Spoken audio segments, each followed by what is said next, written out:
Solène Niederkorn vous propose FinScale, un éclairage sur l'innovation dans le monde de la finance, de la banque et de l'assurance.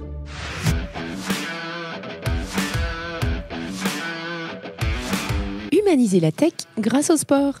Romain Vidal et Sarah Jalot, partenaires chez Timpact Ventures. Écoute, la genèse, elle est beaucoup de mon côté, puis au croisement avec Benjamin Kaiser, qui est l'ancien talonneur de l'équipe de France de rugby et qui est cofondateur. Moi, très simplement, je suis donc papa de 2 enfants, qui ont 3 et 4 ans, Mia et Noah. Et avant ça déjà, mais encore plus depuis que je suis papa, ma priorité est vraiment devenue d'aligner ce que je fais professionnellement avec l'exemple que je leur donne. Et dans l'industrie du VC, ça se traduit pour moi essentiellement dans le fait de n'investir que dans les sociétés chez qui je rêverais de les voir travailler demain. Coupler le sport de haut niveau et l'humain pour muscler des sociétés tech sur leur culture d'entreprise et améliorer leur performance, c'est la nouvelle page que sont en train d'écrire Romain et Sarah ainsi que toute l'équipe de Timpact. Depuis quelques mois maintenant, Timpact fédère de grands sportifs plus ou moins connus pour insuffler dans des sociétés la secret sauce du sport, pour donner aux dirigeants des outils pour renforcer la culture et la mission de leur entreprise et bâtir ainsi un véritable collectif. Cette structure d'accompagnement et d'investissement d'un nouveau genre a défini un framework d'audit et de diagnostic People qu'elle a pu tester auprès d'une dizaine de startups. Sarah nous explique quelles ont été ses sources d'inspiration pour structurer la due diligence et comment les analyses ont été conduites. Vous découvrirez l'équipe atypique de cet investisseur pas commun, scientifique, VC, journaliste ou encore rugbyman, et verrez à quel point la prise en compte de l'humain dans une société peut booster ses performances exactement comme dans le sport. C'est aussi un projet d'intégration qui vise à connecter les grands sportifs avec le monde de la tech pour permettre à ces deux mondes d'apparence différents d'œuvrer ensemble pour le meilleur. C'est un épisode pas comme les autres, rafraîchissant et plein d'énergie. Bonne écoute à tous!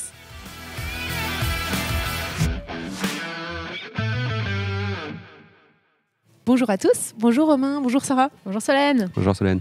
Merci beaucoup de nous accorder du temps pour parler de sport, d'humain et d'investissement.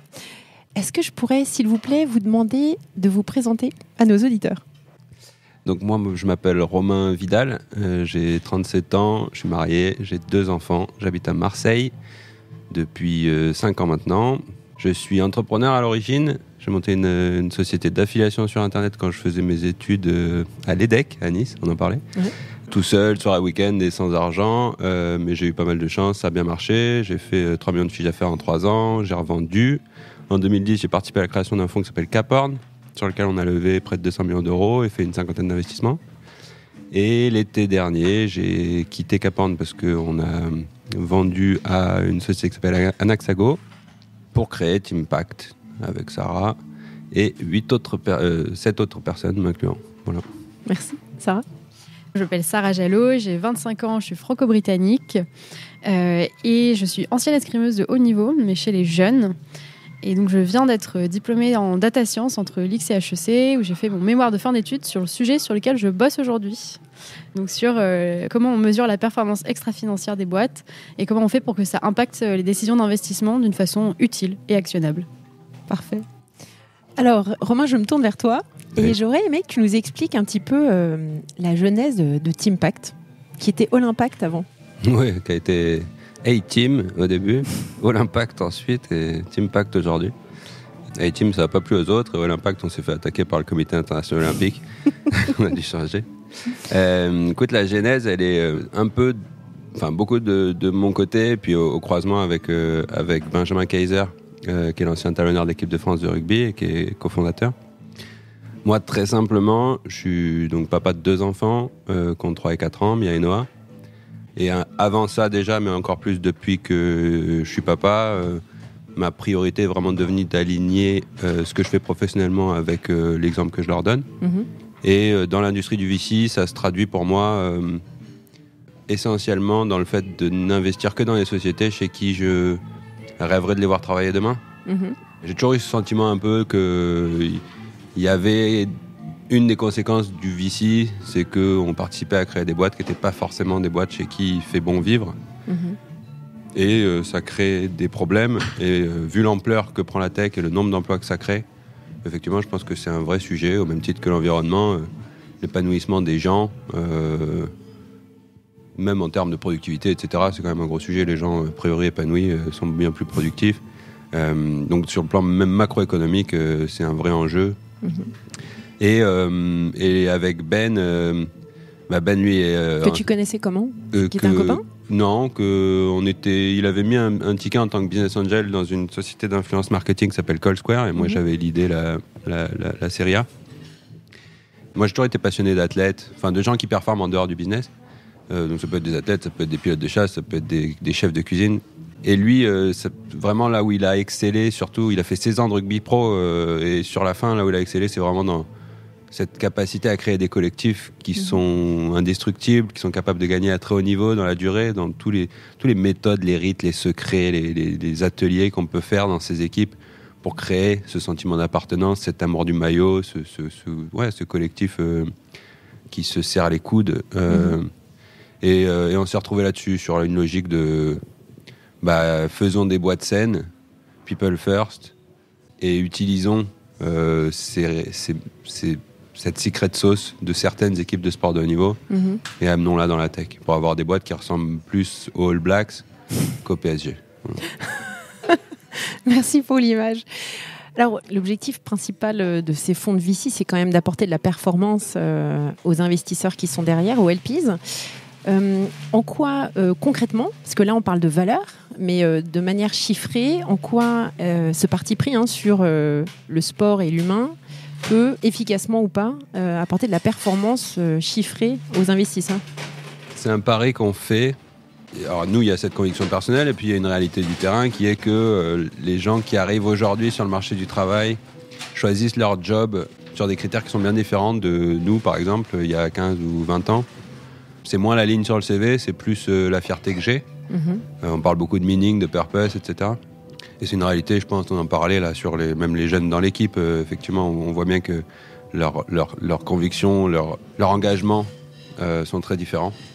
Et ça, pour nous, ça justifie de faire un pari qui est de dire que dans 10-15 ans, il y a plein de leaders mondiaux qui vont se faire piquer tous leurs meilleurs talents pour ces raisons-là, en fait. Et quand tu te fais piquer tes meilleurs talents, a priori, tu perds aussi ta place de leader mondial. Et ça, c'est le pari qu'on fait. Et c'est là où il y a un alignement qui nous paraît assez évident entre KPI, People First, capacité à attirer, à retenir et à faire grandir les gens, et performance économique. Ce changement générationnel, pour nous, justifie que de faire le pari sur une performance économique de certaines sociétés qui ont le potentiel de devenir les leaders mondiaux parce qu'elles ont craqué cette équation d'attirer, de retenir et de faire grandir les gens, d'être intentionnelles dans leur culture d'entreprise, d'être honnêtes et transparentes dans ce qu'elles ont à proposer à un employé. Parce qu'aujourd'hui, les gens qui arrivent sur le marché du travail, en particulier les meilleurs talents, c'est ça qu'ils recherchent. Et est-ce que tu penses que les conditions de travail et l'humain au centre de tout est moins présent dans la tech, dans les sociétés tech, ou est-ce que c'est partout pareil, le même problème ? Parce qu'il y a des collectifs, il y a un collectif qui s'est monté il y a 2 ans, je crois, qui s'appelle Balance ta Startup, qui met... Alors, moi, j'ai aucun jugement sur ce collectif, mais ça révèle quand même un certain malaise dans ces sociétés-là. Est-ce que tu penses que c'est propre à la tech et à l'hypercroissance, ou c'est un peu partout ? Non, c'est pas propre à la tech. La preuve, je crois que Capgemini a perdu 30 ou 40% de ses effectifs l'année dernière. Et d'ailleurs, je pense qu'il y a même bien pire que la tech. Le truc, c'est que la tech a ce côté justement plus transparent, plus jeune, etc. Donc les gens qui sont concernés et la façon de communiquer est beaucoup moins opaque. Et du coup, ça laisse de la place à des Balance ta Startup et autres initiatives. Ouais, et puis si je peux ajouter un truc aussi, tu as l'aspect... En fait, dans la tech, il y a eu cette image très longtemps des boîtes qui étaient beaucoup plus accueillantes, où tu peux venir un peu plus en étant toi-même. Et c'est justement ce contraste-là qui fait qu'aujourd'hui, la tech est dénoncée sur des comptes comme Balance ta Startup, pour dire que c'est pas aussi rose qu'il y paraît, quoi. Parfait. Alors Sarah, maintenant, je m'adresse à toi. Parce que tu disais que tu étais sportive de haut niveau. On parlait des valeurs du sport. Toi qui viens de rejoindre le monde du travail, quelles valeurs du sport tu retrouves dans l'entrepreneuriat ? Est-ce qu'il y a des valeurs qui sont similaires à celles que tu avais quand tu étais sportive ?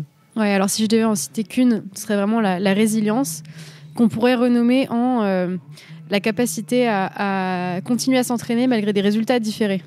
Parce qu'en fait, quand tu es sportif de haut niveau ou sportif au quotidien, quand tu t'entraînes, Déjà, c'est pas toujours marrant de s'entraîner. Il y a des moments où tu as beaucoup moins de plaisir. C'est clair. De base, tu commences ton sport parce que ça te fait plaisir. Ouais. Mais petit à petit, il y a un moment où... Voilà, donc déjà, ça fait pas toujours plaisir. Il faut continuer à s'entraîner avec régularité. Même quand il fait froid et qu'il pleut. Ouais. Bon, alors moi, j'étais escrimeuse. Donc, qu'il fasse froid, qu'il pleuve, qu'il vente ou qu'il neige ou qu'il y ait canicule dehors, c'est un peu horrible quand il y a une canicule et qu'il n'y a pas de clim. Mais ouais, du coup, tu as vraiment cet aspect... en fait, tu vas pas gagner à chaque fois. Tu le sais. Et du coup, tu deviens assez imperméable à l'échec ou la réussite à court terme. Et ça, je pense que quand tu es entrepreneur, c'est vraiment ça que tu revis au quotidien. C'est que tu dois être capable de continuer. C'est un marathon et pas un sprint, quoi. Et c'est ça qui t'a aidé à faire les études formidables que tu as faites, probablement. Je pense que ça m'a donné beaucoup de recul et de distance déjà par rapport à ce monde des études. Donc je pense que quand on est dans un... Donc moi j'étais en prépa. Quand on est dans un système comme la prépa, ça prend beaucoup d'importance dans ta vie. Tu passes ton temps à être sur le sujet des études et tu as un référentiel dans lequel tu as l'impression que c'est la priorité numéro 1. Et en fait, quand tu as déjà été exposé assez jeune à des environnements très stressants, par exemple, je sais pas, en Coupe du Monde, tu représentes la France, tu es face à une Russe et elle te crie dessus parce que tu es mené 14-11, et je sais pas, c'est la finale des Europes, par exemple, voilà. Juste, tu as déjà été hyper stressé, tu as déjà été dans des situations où tu avais l'impression que c'était la chose la plus importante de ta vie. Et parfois, tu as perdu et c'était pas grave, en fait, sur du long terme. Ouais, tout à Donc, fait. je pense que ça m'a beaucoup aidé de ce point de vue-là, ouais. La résilience. Parfait. Alors moi, j'ai une question, Romain. C'est intéressant parce que tu parlais de ce premier sportif, Benjamin, que tu as associé avec toi dans cette aventure. Mais comment est-ce que vous parvenez, on va revenir après plus en détail sur le rôle de ces sportifs, mais comment est-ce que vous êtes parvenu à fédérer finalement en un temps assez rapide des sportifs de très haut niveau? Pas mal de rugbymen, j'ai trouvé quand même. Dans la communauté, oui. Ouais. Dans l'équipe, on en a 2. Ouais. Ben Kaiser et Basile Aguet. Basile Aguet qui a fait centre de formation de rugby à Carcassonne, mais qui s'est arrêté entre ça et le passage en pro. Il allait faire HEC ensuite. Comme ça. Et puis il a monté 2 boîtes, et puis il a été stagiaire chez nous, puis il est parti à San Francisco. En toute modestie en plus. Voilà, il a 26 ans. Voilà. Il y en a comme ça, des mecs un peu énervants. Inspirant, pas énervant. Oui, Inspirant. ça dépend pour qui. Sinon, dans l'équipe, on a Bruno Martini, qui est issu du handball pour le coup, double champion du monde de hand. Il était gardien de l'équipe de France. Et puis, on a Basile Ribou, qui lui a fait centre de formation de foot à Châteauroux. Donc, cette équipe-là, honnêtement, la chance et la sérendipité, je pense que même au début, tu vois, j'étais déjà en fait over the moon d'avoir Ben. J'aurais pas imaginé qu'en fait on fasse une équipe où il y a une majorité de sportifs de haut niveau. C'était pas. Après, il s'est trouvé que Basile s'est bien tombé et était sportif de haut niveau. Basile est allé chercher Sarah, aussi sportif de haut niveau, et on s'est dit mais en fait c'est quand même vachement cool cette histoire-là. Si on pouvait continuer, ce serait pas mal. Et effectivement, nous, ça nous apporte une culture d'entreprise un peu de fête qui est absolument dingue. C'est super puissant d'avoir des gens qui ont ce lien un peu avant de se connaître. Ouais. Et puis après, notre communauté de sportifs, là pour le coup, c'est Ben et Bruno principalement, qui, puisqu'ils sont issus de ce monde-là, sont allés petit à petit les contacter. Et ce, de plus en plus, dès lors qu'ils ont pris confiance dans le fait qu'en fait, ce qu'on leur proposait était quelque chose qui était puissant pour eux. Donc ils ont pris confiance et ils sont allés en voir de plus en plus. Et là, c'est vrai qu'on commence à avoir une communauté de sportifs assez sympa et puis assez typique du fait que nos sportifs sont vraiment... ceux qui s'intéressent à nous, ce sont ceux qui ont une logique de give back, d'implication, de trouver des choses qui sont épanouissantes et pas juste diversifier de l'argent, etc. Ouais. Ben, on reviendra sur le rôle de ces sportifs. Donc actuellement, chez Teampact, donc tu as décrit l'équipe au sens large, l'équipe cœur. Finalement, elle se répartit comment entre les personnes plus en front avec les sociétés du portefeuille ou un petit peu dans le back, un petit peu caché. Sarah ? Alors, Déjà, je dirais qu'il n'y a personne de caché dans l'équipe. On a chacun un rôle, en fait, finalement, qui est assez front, que ce soit côté entrepreneur ou investisseur. Mais pour te donner plus d'infos sur la répartition, donc en fait, on a déjà côté entrepreneur. On est une équipe tripartite. Donc, on a Bruno qui s'occupe du talent pool. Je crois qu'on va en parler après. Ouais. On a Ben qui s'occupe du coaching des athlètes, donc Benjamin Kaiser. Et moi, du coup, qui m'occupe de la partie de scoring des boîtes. Donc, l'idée, c'est qu'on travaille ensemble. Donc la phase de scoring, elle permet de faire la due deal sur les boîtes et d'évaluer les besoins des entrepreneurs. Et ensuite, Ben et Bruno déploient leur activité. Donc ensuite, c'est côté entrepreneur. Côté invest, on a Clémence qui s'occupe de nos levées de fonds et qui gère ça d'une main de maîtresse, je dirais même. Et ensuite, on a Florent qui s'occupe de notre fonds Forward, donc, qui est notre activité en seed. Basile Ribou qui s'occupe de nous donner de l'ampleur à l'international. Donc lui, c'est plutôt notre front de côté invest, mais hors France. D'accord. Parce qu'il a un bon réseau de ce côté-là. Et Seb, bien sûr, sur la partie média. Sébastien Coinon. Sébastien Qu'on Coinon. connaît tous. Sébastien Coinon, qu'on connaît tous. Bonjour Orso Média. Et donc Seb, Bruno, Ben, Basile Aguet, qui travaille directement avec Romain, qui s'occupe de la partie climate. Ouais.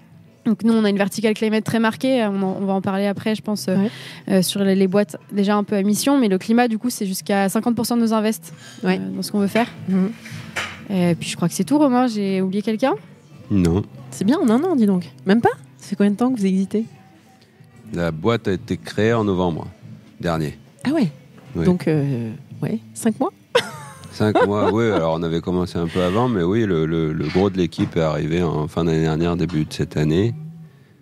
Oui, mais de la chance et des rencontres, essentiellement là-dessus, oui. Alors, est-ce qu'on peut rentrer en détail peut-être sur la thèse d'investissement ? Donc, on a compris les fondations de la thèse, mais après, justement, suivant les différents secteurs qui vous intéressent, qu'est-ce que vous recherchez en termes de secteur, stage Vous êtes sur du early stage ? Non. Alors, en termes de secteur, on a plutôt une logique d'exclusion de certaines catégories. Donc, des choses un peu traditionnelles, type porno, alcool, etc., qu'évidemment, on ne fait pas. Et puis, on rajoute là-dessus certaines choses qui nous paraissent risquées d'un point de vue social, typiquement. Je pense qu'on ne fera pas énormément d'investissement, typiquement, dans des sujets de gig economy. Tu vois, dès lors que le truc à la Uber, où il y a un take rate sur le dos de quelqu'un qui est indépendant, typiquement, c'est des modèles qui ne nous paraissent pas très vertueux. Ça m'étonnerait qu'on soit très actif dans ce type de domaine. Ou trading algorithmique, ou j'en sais rien. Enfin, des choses qui ne nous ressemblent pas. Donc, plutôt comme ça qu'on réfléchit. Et il y a une phrase qu'on a et qui fait partie justement de l'audit de Sarah, qui est do no harm et strive to do good. Voilà. Donc, a priori, on fera au pire quelque chose de neutre. Et au mieux, quelque chose de bien. Et en termes de stage, écoute, à terme, on a envie d'être un acteur global. On croit dans la thèse People First, et donc ça plaide pour être actif aussi bien en early qu'en late. On commence dans une logique de preuve de concept, et puis dans une logique qu'on a pas mal de R&D devant nous. On commence par du late stage, parce que toute la partie audit de Sarah, typiquement, est quand même beaucoup plus naturelle sur une boîte où il y a un historique, un nombre d'employés relativement significatif, des ex-employés à interroger. Donc assez naturellement, on commence là-dessus, des boîtes plutôt late, et aussi parce qu'on se donne une année pour prouver quelque chose qui est le plus important pour nous, qui est on voulait pas partir en levée de fonds immédiatement. Pour l'instant, on est un acteur qui accompagne les entreprises People First. On envisage dans le futur de lever des fonds plus traditionnels. Mais pour ce qui compte pour nous, à l'instant T, c'est de prouver que les meilleurs entrepreneurs nous choisissent nous pour les accompagner versus d'autres acteurs. Et ça aussi, ça plaide plus à le faire sur du late stage où les entrepreneurs sont sursollicités, sursouscrits, sur tout ça. Et donc, s'ils nous choisissent nous à ce moment-là, ça aura plus de valeur. Donc, vous n'avez pas levé de véhicule Non. Vous avez déjà investi dans des boîtes ? On commence à organiser l'investissement dans les boîtes via des logiques de club deal. Donc, on a une base d'investisseurs qu'on sollicite et donc on aide la société grâce à notre base d'investisseurs à lever des sous. Et qui sont des investisseurs en lien avec le sport ou pas forcément ? Non. Pour le coup, notre communauté d'investisseurs croit dans la thèse People First. Et la promesse vis-à-vis de cette population, c'est les invests qu'on va vous proposer sont des invests dont vous pourrez être fiers, d'une part, parce qu'on les sélectionne de cette manière-là, que peut-être justement vos enfants, vous serez aussi contents que peut-être ils aillent bosser dedans. Et puis il y a un côté aussi défensif où il y a beaucoup d'histoires récentes de gens qui se sont retrouvés éclaboussés parce qu'ils avaient mis de l'argent dans quelque chose qui s'avérait pas être extrêmement sain ou voire pire. Donc il y a aussi un côté un peu protecteur par rapport à ça, éviter de se retrouver éclaboussé parce que j'ai mis de l'argent dans une boîte qui en fait était un truc toxique. Et voilà. Ok, merci. Alors Sarah, je me tourne vers toi. On parlait de l'audit et du screening. Alors c'est un sujet dont on a pas mal parlé toutes les deux ces derniers mois, donc je suis impatiente d'en savoir plus. De quoi est-ce que tu es partie ? Parce que faire un framework et mettre en place une due deal sur l'humain, c'est quand même vachement complexe. Donc tu es partie de quoi pour mettre en place ce framework ? Déjà, la première chose, c'était de ne pas réinventer la roue. Donc il y a des frameworks qui existent, des standards qui permettent de partir de quelque chose. Donc typiquement, très concrètement, si on regarde 2050, ils ont mis en ligne en open source. Tout à fait, ouais. Alors pas la méthodologie, mais en tout cas les grands thèmes et les documents qui les ont aidés à aboutir sur cette méthodologie. Un autre standard qui est quand même qui commence à faire référence côté entreprise, c'est le label B Corp que nous on est en train de regarder de près. Parce qu'en fait, ça fait. Ce qui est important, finalement, c'est de ne pas créer une énième méthodologie qui a ses propres biais, qui est illisible pour d'autres, mais vraiment de créer quelque chose d'utile. Donc, en partant de cette base-là, après, j'ai établi les sujets sur lesquels on allait travailler. Donc, ces sujets, ce sont à chaque fois des sujets qui sont liés à des stakeholders plutôt que des shareholders. Donc, c'est un peu à la mode, ça, dans la thématique à impact, mais c'est le leadership. Donc, on sait que le poisson pourrit par la tête. Si je dis de façon plus positive, ce leadership, ça se fait par l'exemplarité. Ouais. On a l'aspect talent, parce qu'en fait, une fois que le leadership est là, un des premiers trucs que tu fais, c'est recruter. Donc, comment est-ce que tu fais pour mettre en place une stratégie de talent qui soit smart, non intelligente, savoir recruter les bonnes personnes et inclusive aussi, parce que sinon, tu te coupes, diverse et inclusive. Tu te coupes une grande partie des talents et puis ils restent pas. Comment les employés se sentent une fois qu'ils sont là. Donc ça, c'est la troisième partie. Donc leadership, talent, employés à l'intérieur. Donc ça, c'est dans quelle mesure ils sont autonomes, dans quelle mesure ils ont les clés pour réussir, dans quelle mesure ils sont satisfaits d'être là simplement et engagés et qu'ils restent. Et après, là, on sort un peu de l'intérieur de l'entreprise parce que sinon, je considérerais finalement qu'une vision un peu amputée du sujet People First. Et on regarde les relations à l'écosystème, les clients, les fournisseurs. Et enfin, ce que Romain mentionnait tout à l'heure, la partie mission, typiquement le do no harm to do good. Donc c'est vrai que une boîte dans le tabac pourrait tout à fait être people first en interne, les gens pourraient être très heureux, ils pourraient être très bien recrutés, mais finalement notre pari c'est aussi de dire que cette boîte-là à terme, elle attirera pas les talents parce que son impact sociétal est très négatif finalement. Tout à fait. Alors ça c'était théorique, après en pratique, est-ce que tu as déjà testé cette due deal et est-ce qu'il y a des réajustements que tu as fait, des incohérences auxquelles tu n'avais pas pensé ? Oui, bien sûr. Alors, effectivement, donc là, on arrive bientôt à la première dizaine de boîtes regardées, dont à peu près plus de la moitié en late stage, donc où on a plus d'employés pour regarder les résultats. Très concrètement, en fait, déjà, des choses très, très opérationnelles. On a mis en place nos process de collecte des données. C'est pas toujours facile de récupérer l'info. En théorie, on aimerait bien avoir le taux de turnover tous les 6 mois, standardisé pour chaque... Mais en fait, c'est pas toujours possible. Donc, il faut déjà récupérer les données de la bonne façon. Et l'idée, c'est vraiment, au bout de ces 10 scorings, sur lesquels j'ai gardé les mêmes biais, quelque part, d'itérer pour améliorer la méthode sur la base de ce qu'on aura appris. Donc, justement, là, tu me poses la question au moment où on va regarder pour changer un petit peu et faire les ajustements nécessaires. Et alors, comment tu conduis cette due deal ? Est-ce que tu fais des entretiens ? Tu te connectes aux outils informatiques de la boîte ? Oui, alors très concrètement, on a vraiment une partie quali et une partie quanti. On fait le pari de partir sur du quali aussi au début parce qu'il faut absolument fiabiliser ce score. Et donc, l'idée, c'est on échange déjà, chose assez classique avec les co-founders, membres du COMEX. On échange, donc ça c'est minimum une demi-heure avec chaque personne, 1 heure avec le ou la CEO. on échange de façon plus longue avec la personne en charge des sujets people. Et c'est cette personne-là, et ça peut être la même d'ailleurs que les co-founders ou la CEO. Cette personne-là, c'est vraiment notre allié finalement dans la boîte pour récupérer les infos qu'il nous faut pour faire notre travail. Donc on va récupérer les infos donc ça c'est sur la partie quali. On regarde l'intentionnalité sur les sujets people, on regarde dans quelle mesure la stratégie de talent a été pensée par rapport aux enjeux business de la boîte. On regarde la capacité à se remettre en question, dans quelle mesure l'équipe est soudée, tout ça. Et sur la partie quanti, donc là on rentre un peu dans le dur, et c'est là qu'on va regarder. Déjà, on a créé notre propre sondage employé qui a ses biais, parce que si c'est un fonds qui lance un sondage pour les employés, c'est pas toujours parfait.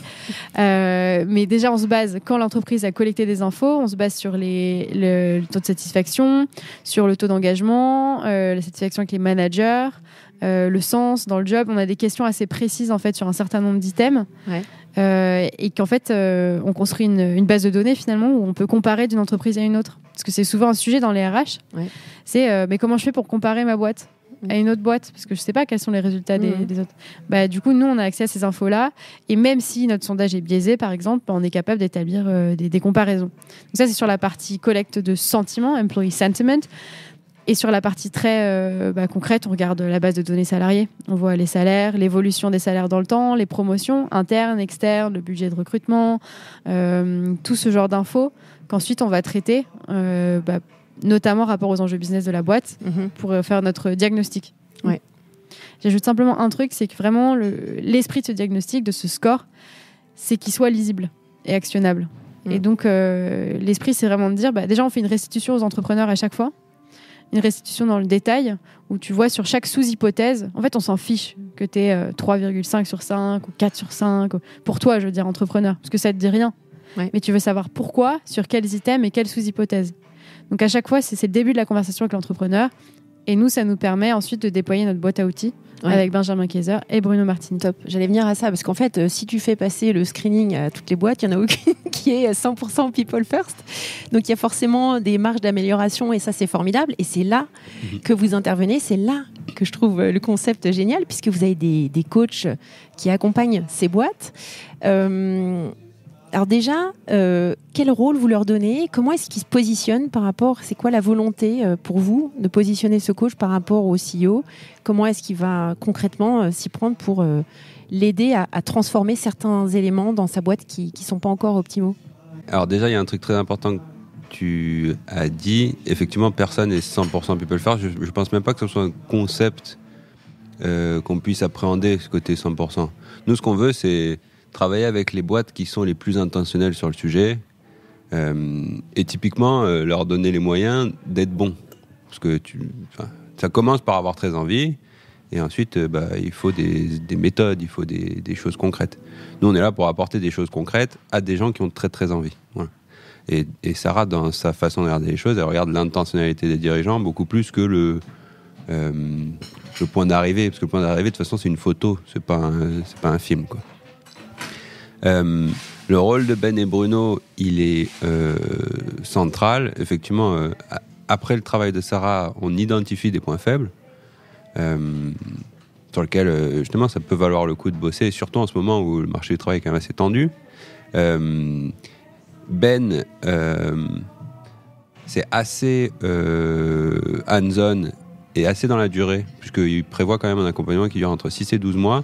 Et son outil principal, c'est son expérience personnelle, mais pour scaler, c'est ce qu'il appelle le Board of Champions. Et l'idée, c'est sur chaque société qu'on accompagne, d'aller chercher un sportif, plutôt quelqu'un qui a très très bien réussi sa carrière sportive et qui a beaucoup de choses à transmettre, parce qu'il a l'expérience de ses équipes qui gagnent à très très haut niveau dans la durée, couplé à un dirigeant plutôt traditionnel, mais chez qui qu'on a sélectionné pour ce qu'on appelle nous la People Legacy. Comme Franck Ribou. Comme Franck Ribou, par exemple. J'allais demander pourquoi il était là, parce qu'il n'est pas sportif de haut niveau, Franck Ribou. Si, il était, je crois qu'il a été 6e européen en planche à voile. Ah, je savais pas. Oui, la famille. La famille Ribou, ils sont assez sport. Mais donc oui, comme Franck ou comme d'autres, et nous on va chercher en fait la People Legacy, et très schématiquement c'est quand tu quittes ton job, quelle est la part des gens qui bossaient pour toi qui te suivent, un peu les yeux fermés. Et ça, on a de la chance, on bosse avec pas mal de gens qui ont cette caractéristique. Et donc, son outil, c'est ça, c'est ce Board of Champions. Et lui, il va piloter ce Board of Champions pendant un certain temps. Puis après, l'idée, c'est de le laisser un peu voler de ses propres ailes et que nous, ça nous permette de scaler cet accompagnement. Bruno, lui, est hands-on au début et je pense un peu en binôme avec Sarah pour bien identifier la culture des DRH, du management, leur façon de recruter, le type l'esprit général de la société. Et après, Bruno, il est vraiment là pour fournir un pool de talents issus du sport de haut niveau. Et du coup, là où il est le plus hands-on, c'est vraiment sur la sélection parmi ces milliers d'anciens sportifs de haut niveau, de ceux qui ont le plus de chances, selon nous, de réussir dans ces boîtes. Et donc ça va être une combinaison... C'est-à-dire quand tu dis réussir dans ces boîtes, ça veut dire que ce sont des talents qui sont recrutés par les boîtes elles-mêmes. Oui. D'accord.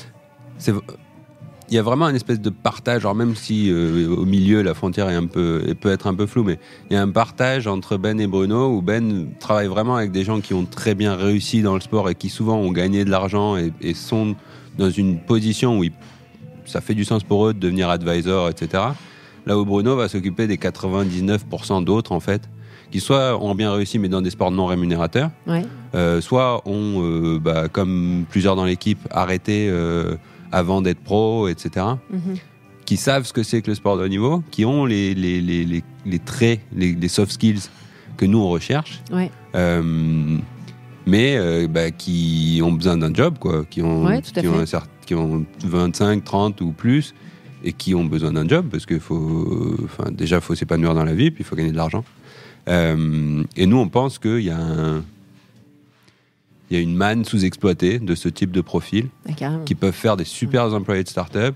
Malheureusement, c'est pas souvent un réflexe pour eux. Ils ont un gros syndrome de l'imposteur. Ils ont un vrai, beaucoup de doutes par rapport à ça, parce qu'on n'est pas. Oui, puis ils sont pas près de l'écosystème non plus. Ils sont très loin. Ils sont très loin et on les biberonne pendant leur carrière sportive à des sujets on leur parle de double projet, etc. Mais souvent les réflexes, c'est les grands groupes, quoi. C'est EDF, c'est aller bosser à la douane, c'est ceci et cela. Et c'est vrai qu'aujourd'hui, et nous, ça fait partie de nos missions, c'est vraiment de créer des exemples pour générer ces vocations, à se dire, la tech, c'est peut-être là où... Parce qu'en fait, la tech, c'est ce qui ressemble le plus au sport de haut niveau dans le monde de l'entreprise. Ça va vite, c'est méritocratique, c'est challenging, on s'en fout un peu plus des diplômes, etc. Et puis, il y a des jobs qui sont en très forte tension, en particulier sales, talent acquisition, etc., où les facteurs clés de succès dans ces jobs-là, effectivement... ça ressemble beaucoup plus au sport de haut niveau que ce que tu apprends à l'école, quoi. Alors, question, j'aimerais juste que, Sarah, je pense que c'est peut-être plus à toi qu'il faut que je pose la question, mais en termes d'indicateurs de performance, parce qu'on a parlé du screening de l'audit, est-ce que vous avez déjà en tête des indicateurs de performance pour voir le suivi, pouvoir faire le point avec les boîtes après 6 mois, après 1 an, parce que c'est bien d'avoir en place ce board et de challenger les équipes, mais derrière, si tu ne mesures pas l'impact, c'est un petit peu compliqué à justifier. Totalement. Puis depuis nos débuts, c'est vraiment notre mantra de ne pas vouloir faire une photo, mais de vouloir faire quelque chose d'évolutif dans le temps et de pouvoir mesurer, concrétiser notre impact. Donc effectivement, on est en train de regarder quels indicateurs on pourrait prendre, mais en fait, des choses finalement très basiques, typiquement le NPS employé, l'absentéisme, le turnover, c'est déjà de bons indicateurs si tu regardes leur évolution dans le temps, pour voir... et d'ailleurs, pas seulement le regarder au sens large, mais le regarder par équipe, parce que quand la boîte grossit, tu as des sous-cultures qui se créent. T'as, l'équipe sales, et puis peut-être que t'as l'équipe sales au Danemark, et puis l'équipe sales à Paris. Et en fait, c'est peut-être là, à ce niveau-là, à ce niveau de granularité-là, que tu veux regarder l'évolution dans le temps des métriques. Et typiquement, si tu regardes le travail d'un Ben sur des coachings, s'il intervient au niveau des managers, tu pourras regarder très concrètement, en fait, comment cette équipe évolue dans le temps. Top. 2 dernières questions, parce qu'on voit que le temps file. Vous avez déjà fait des investissements ? Alors encore une fois, à l'instant T, on n'a pas d'agrément et on ne fait pas d'investissement. On agrège des investisseurs et on permet aux boîtes, via des club deals, d'investir dans les sociétés qu'on accompagne. On en a plusieurs là dans le pipe à très court terme. D'accord. Tu peux en parler ? On peut pas en parler du coup, non. Mais schématiquement, on parle avec...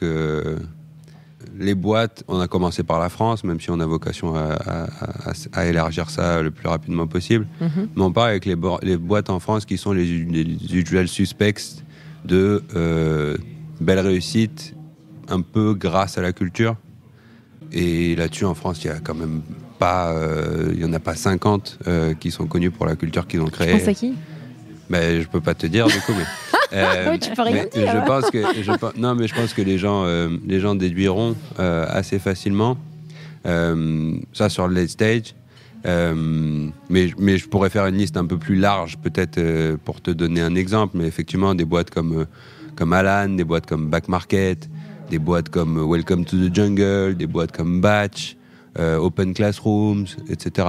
Ouais. Donc il y en a dans cette liste-là avec lesquelles on parle, parce que ce sont ces boîtes-là qui sont connues pour vraiment être capables d'attirer les meilleurs, y compris dans des temps un peu compliqués, y compris en ce moment. Je pense que ça, c'est vraiment un facteur. Moi, je suis au bord de pas mal de boîtes et je le vois. Il y a quand même pas énormément de boîtes qui, aujourd'hui, peuvent se targuer de réussir à recruter exactement les profils qu'ils veulent en ce moment. La plupart des boîtes sont obligées de settle for less. Ouais. Ça, pour moi, c'est un indicateur qui me paraît très clé. Les gens qui aujourd'hui arrivent à choper ceux qu'ils veulent, en général, c'est que derrière il y a une culture qui est quand même ultra forte, une mission qui est ultra forte. Parce qu'aujourd'hui, il y a quand même plus de choix pour les employés et donc plus de difficultés avec l'argent en plus qui arrive dans l'écosystème à vraiment être capable de recruter les bons, quoi. Top. Alors, c'est quoi la prochaine étape? La prochaine étape, c'est de faire la preuve de ça, justement, c'est de faire signer ses premiers accompagnements, leur permettre de trouver les sous grâce à nous et mettre en place la boîte à outils. Si ça marche, effectivement, dans le futur, considérer la levée de véhicules d'investissement plus traditionnels, une fois qu'on aura été chercher les agréments qu'il faut, etc. Top. Tu voulais ajouter quelque chose, ça? La prochaine étape, c'est de se développer à fond et puis de commencer à accompagner nos premières boîtes. Et ça, je pense qu'on a tous hyper hâte de déployer l'accompagnement sportif, le recrutement. On a déjà, au passage, mis en relation plusieurs entrepreneurs avant d'investir, parce que finalement, cet aspect d'être utile, sans être non plus bénévole, mais cet aspect-là d'être utile et de mettre en pratique ce qu'on fait, il est très très présent dans notre ADN. Donc on a hâte de déployer, quoi. Parfait. Alors on termine sur un bouquin, mon podcast en général, ou autre chose, parce qu'il y en a qui n'aiment pas lire forcément. Ça. Moi, j'ai pensé plutôt à un podcast, même si j'adore lire. Le tien? Non. Si, le tien. Comment ça s'appelle d'ailleurs? People First Performance. Okay. Mais ça, c'est à venir encore. Donc, je parle pas encore des choses qui sont pas faites. Et du coup, le podcast que j'avais envie de recommander, c'est Choiceology de Katie Mickman. C'est un podcast qui traite de sujets donc un peu sciences comportementales, et concrètement ça te permet de prendre de meilleures décisions dans ton quotidien sans forcément avoir de biais. Donc petit teaser, tu vas avoir un truc qui m'a été super utile pour Score, pour ma partie là sur Teampact: How to judge the judges. Comment on sait qu'un jugement est bon, et il est bon si la personne si elle juge tout le temps la même chose, si elle donne toujours la même note, si tu lui bandes les yeux. Donc bref, hyper intéressant, et puis dit toujours les biais comportementaux, et permet à travers des exemples concrets de voir comment prendre de meilleures décisions. Parfait. Romain, t'es inspiré? Ouais, alors, elle a cité un podcast, moi je vais citer 2 bouquins. Je pense que pour moi il y a un bouquin qui est incontournable, c'est Principles de Ray Dalio. Ouais. Mais ça me paraît assez mainstream. Et puis dans une logique peut-être un peu plus niche, mais intéressant, il y a un bouquin qui s'appelle Leadership and the New Science, que j'ai lu il y a quelques mois, que j'ai trouvé passionnant justement parce que ça parle un peu de ces sujets d'organisation, et ça fait un parallèle avec tout ce qui est physique newtonienne versus physique quantique. Et tu te rends compte qu'effectivement, en fait, il y a un parallèle ultra fort entre l'évolution, le passage de la physique newtonienne à la physique quantique, et le passage de modes de management traditionnels top-down à des modes de management qui effectivement acceptent un peu plus le chaos. Et donc, je trouvais ça... je ne sais pas si c'est une coïncidence ou si en fait c'est logique qu'il y a un lien, mais je trouvais ça très puissant. Voilà. Merci beaucoup à tous les deux en tout cas pour votre temps. À bientôt. Merci Solène. Merci Solène, merci. Merci à tous pour votre écoute. Je suis ravie d'avoir partagé ce moment avec vous. N'hésitez pas à me contacter sur Twitter ou LinkedIn pour me faire part de vos commentaires ou de vos réactions. Et je compte sur vous pour noter cet épisode sur vos plateformes de podcast préférées. À la semaine prochaine.